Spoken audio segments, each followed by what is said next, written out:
레알 마드리드가 손흥민 영입을 원한다면 그 이유는 킬리안 음바페 영입의 불확실성 때문이라는 주장이 제기됐다. 안녕하세요, 여러분. 유튜브 뉴스 채널에 오신 것을 환영합니다.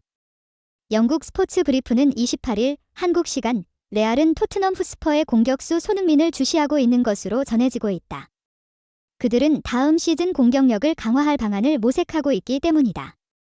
특히 파리 생제르맹, PSG의 음바페가 계약 연장을 고려하고 있다는 소문이 돌면서 레알은 내년 여름 음바페 영입에 대한 믿음을 잃고 있는 것으로 보인다고 보도했다. 계속해서 레알은 손흥민의 토트넘에서의 발전을 면밀히 관찰하고 있으며 여름 이적 시장이 열리면 손흥민을 영입하겠다는 관심을 표명했다. 손흥민과 토트넘은 현재 계약 기간이 2025년까지인데 시즌이 끝나면 레알이 손흥민을 영입할지는 지켜볼 일이다라고 덧붙였다.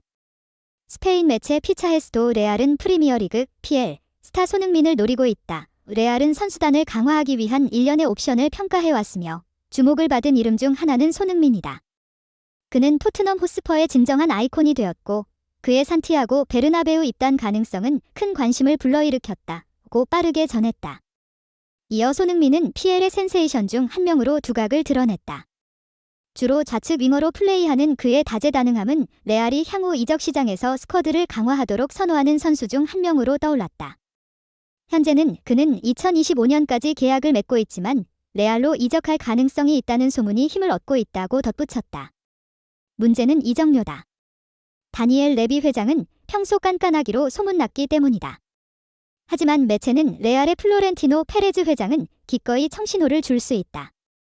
경험 많고 재능이 뛰어난 손흥민은 레알의 스타 별자리에 새로운 빛을 더할 수 있다고 밝혔다. 매체 역시 가능성이 크다고 바라보진 않았다. 피차헤스는 아직까지 이적에 대한 세부 사항은 대체로 루머에 불과하다. 손흥민이 앞으로 상황을 바꿔 레알에 합류할 수 있다는 가능성을 배제할 수는 없다. 산티아고 베르나베우에서 그의 존재는 측면에서 우수성을 추구하는 팀에게 퀄리티를 추가해줄 것이다. 레알은 계속해서 옵션을 평가하고 있으며 손흥민의 영입 가능성은 다가오는 이적 시장에서 레알 팬들을 긴장하게 만들 주제다라고 설명했다. 레알은 꾸준하게 음바페 영입을 원해왔다. 당초 음바페는 2022년 6월까지 PSG와 계약을 맺고 있었다. 재계약을 계속해서 미루며 이적설의 불씨를 지폈다. 만약 음바페가 재계약에 서명하지 않게 된다면 자유계약 신분, FA로 팀을 떠날 가능성이 큰 상황이었다. 이러한 상황을 지켜보던 레알이 음바페 영입에 나섰다. 레알은 이미 2차례 음바페 영입을 문의했지만 PSG는 모두 거절하며 영입이 무산됐다. 결국 FA가 될 때까지 음바페를 기다렸다. 하지만 음바페는 계약 만료를 앞두고 재계약에 서명하며 PSG와의 동행을 이어나가게 됐다. 올여름에도 음바페와 레알은 뜨겁게 이적 시장을 달궜다. 이적사가는 음바페가 1년 계약 연장에 동의하지 않으면서 일파만파로 커졌다. 음바페는 지난해 재계약을 맺을 당시 2025년까지 1년 연장 옵션이 포함된 계약서에 서명했다. 하지만 지난달까지 계약 연장 옵션을 발동하지 않으면서 1년 연장 옵션은 없던 일이 됐다. 이에 레알이 적극적으로 구애를 펼쳤다. 레알은 천문학적인 이적료를 제시하며 음바페 영입에 사활을 걸었다. 하지만 PSG는 음바페를 2군으로 강등시키며 남은 계약 기간 동안 1군에 복귀시키지 않겠다는 강한 의지를 드러냈다. 시즌은 개막했고 음바페는 사우디아라비아, 첼시, 맨체스터 유나이티드 등 다양한 구단과도 연결됐다. 하지만 상황이 갑작스럽게 바뀌었다. 음바페가 1군 훈련에 복귀했고 곧바로 경기에도 나섰다. 올 시즌에도 음바페는 PSG 유니폼을 입고 뛰게 됐다. 레알 입장에선 다가올 여름에도 영입이 불투명한 상황이다. 이에 손흥민을 고려 중인 것으로 파악된다. 손흥민은 2015년 여름 독일 분데스리가의 바이엘 공사 레버쿠젠을 떠나 토트넘 유니폼을 입었다. 당시 토트넘은 이적료 3천만 유로 약 410억 원을 지불하며 손흥민을 품었다. 이는 당시 기준 아시아 역대 최고 이적료였다. 손흥민은 5년 계약을 체결했고 등번호 7번을 받았다. 손흥민은 피에를 넘어 전 세계적으로 유명한 윙포워드 가운데 한 명이 됐다. 손흥민은 이적 첫 시즌 부진했지만 이후 델레 알리, 크리스티안 에릭센, 케인과 함께 DSK 라인을 꾸리며 토트넘의 공격진의 한 축으로 성장했다. 꾸준함의 대명사다. 손흥민은 프로 데뷔 이후 10번째 10골 이상을 달성하게 됐다. 손흥민은 2012에서 13 시즌 함부르크에서 12골을 터뜨리며 프로 통산 첫 10골 고지를 밟았고 레버쿠젠 시절에도 2시즌 연속 10골 이상을 넣었다.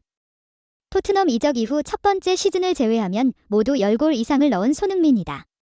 다양한 상을 수상했다. 손흥민은 2019에서 20시즌 벌리를 상대로 70m 질주 후 득점을 터뜨린 바 있다. 손흥민은 해당 득점으로 푸스카스상을 수상한 바 있다. 또한 2021에서 22시즌에는 EPL 23골을 터뜨리며 골든부트를 수상했다. 손흥민의 득점왕이 더욱 놀라운 것은 페널티킥, PK, 2단 한 차례도 없다는 것이다. 지난 시즌은 안화골절 부상과 스포츠 탈장을 앓고 있음에도 불구하고 10골 6도움을 올렸다. 안토니오 콘테 감독의 경질, 이반 페리시치와의 동선 문제 등 다양한 어려움을 겪었지만 월드 클래스임을 스스로 입증했다. 손흥민은 지난 4월 브라이튼전을 통해 EPL 통산 100호 골 고지를 넘어섰다. 또한 손흥민은 7시즌 연속 리그 두 자릿수라는 대기록을 달성하게 됐다. 7년 연속 EPL 두 자릿수 득점은 마이클 오원, 로멜로 루카쿠, 제이미 바디, 로비 킨이 기록한 바 있다. 이외에도 사디오 마네, 티에리 앙리 8시즌, 해리 케인, 세르히오 아구에로 9시즌, 프랭크 램파드 10시즌, 웨인 루니 11시즌 등이 7시즌 이상 두 자릿수 골을 넣었다. 2023에서 24시즌을 앞두고 주장 완장을 받았다. 토트넘은 캡틴 손흥민과 함께 올 시즌 초반 승승장구 중이다. 특히 손흥민은 지난 벌리전 해트트릭과 북런던 더비에서 아스널을 상대로 멀티골을 터뜨리며 올 시즌 어느덧 5골을 넣었다. 또한 손흥민은 이날 멀티골로 유럽 진출 이후 통산 199번째 득점을 터뜨리게 됐다. 손흥민은 2010에서 11 시즌 함부르크에서 데뷔해 자신의 데뷔 무대에서 데뷔골을 터뜨리며 처음으로 이름을 알리기 시작했다. 손흥민은 함부르크에서 3시즌을 뛰며 78경기 20골을 넣었다. 이후 레버쿠젠에선 87경기 29골을 기록했다.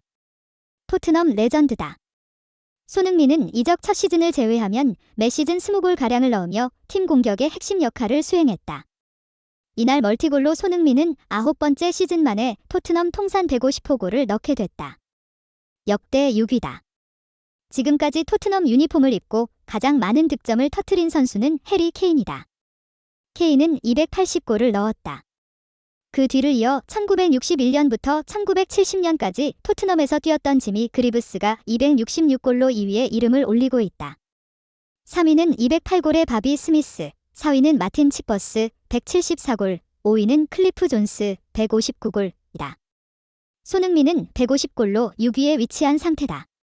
PL 통산 108골을 기록하게 된 손흥민이다. 이로써 손흥민은 폴 스콜스 107골, 데런 벤트 106골을 제치고 피터 크라우치와 동률을 이루게 됐다. 손흥민의 바로 위엔 라이언 긱스 109골, 에밀 헤스키 110골, 사디오 마네 111골 등이 위치해 있다. 이러한 활약에 레알이 관심을 보내는 중이다. 이미 레알은 좌측 윙포워드 위치에 비니시우스 주니오르라는 걸출한 자원을 품고 있다. 만약 손흥민을 영입하게 된다면 최전방에 배치할 가능성이 크다. 레알은 올여름 카림 벤제마를 떠나보내면서 호셀루를 임대 영입했지만 주전으로 기용하기엔 다소 아쉬움이 남는다. 호셀루는 타겟형 스트라이커이기 때문이다.